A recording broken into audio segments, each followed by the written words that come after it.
Good morning. In 1999, Kate and I bought our first home, 37 Ribblesdale Road, Birmingham. It didn't really cost her much because it was just so run down. It had previously been owned by a drug addict wanted by the police. The place was a shell. It didn't have any carpets. He had used the kitchen, for example, as the place to change the oil on his motorbike.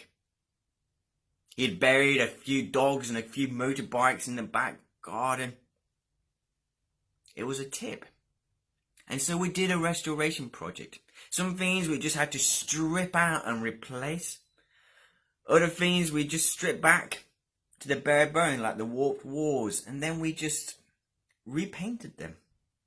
Some things like the little bits of wood that one could find on the staircase, for example, we just stripped back layers and layers of different coloured paint until we came back to the original wood, and then we just varnished it. In the mornings, Katie and I did some work, a temping job, and in the afternoons and the evening, we did the place up. And I remember at the time writing a parable, because as I did up the house, I felt God speak to me that what I was doing to the house, He wanted to do to me, and He wants to do to each one of us, and that is to restore. If we allow Him, He loves to restore. He's the great restorer.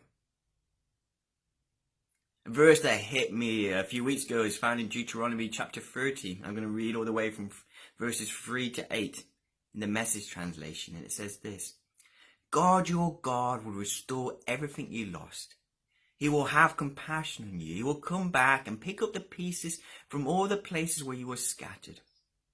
No matter how far away you end up, God, your God, will get you out of there and bring you back to the land your ancestors once possessed. It will be yours again. It will give you a good life and make you more numerous than your ancestors. God, your God, will cut away the thick calluses of your heart and your children's heart, freeing you to love God, your God, with all your heart, soul, and live. Really live. And you will make a new start as you listen obediently to God. So God is the great restorer. And sometimes, like our house, we're not in a good place. Life has kind of beaten us up, it's stripped us. And there's a great deal of brokenness in our life. Or maybe you're like one of these restoration antique programs, where generally on the surface you look amazing, but somewhere there's a deep scratch. It doesn't matter whether it feels like a massive job or there's a particular aspect to feel your life. God is the God who restores. He puts our identity, He puts our worth, He puts our value back into our life. And so when you look at it, often there's no way of knowing what it looked like before. And sometimes when He restores, it's a bit like when Katie and I stripped the wood back to its bare basics. Yes, you can see the distinctive lines. You can even see the knots in it. But that is part of what gives beauty to it. And He varnishes us.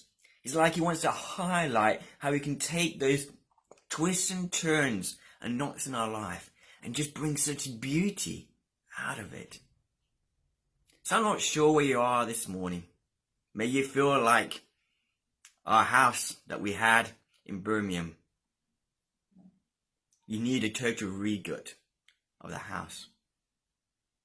And maybe it's just a little bit of your life you're particularly aware of. There's like a massive scratch that life has put on you. But God is willing to restore us.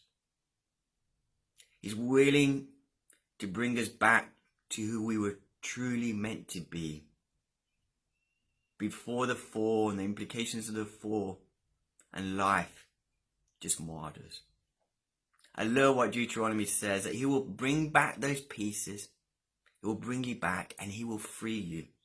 He will heal your heart. And the phrase I really love is that you will then live, really live.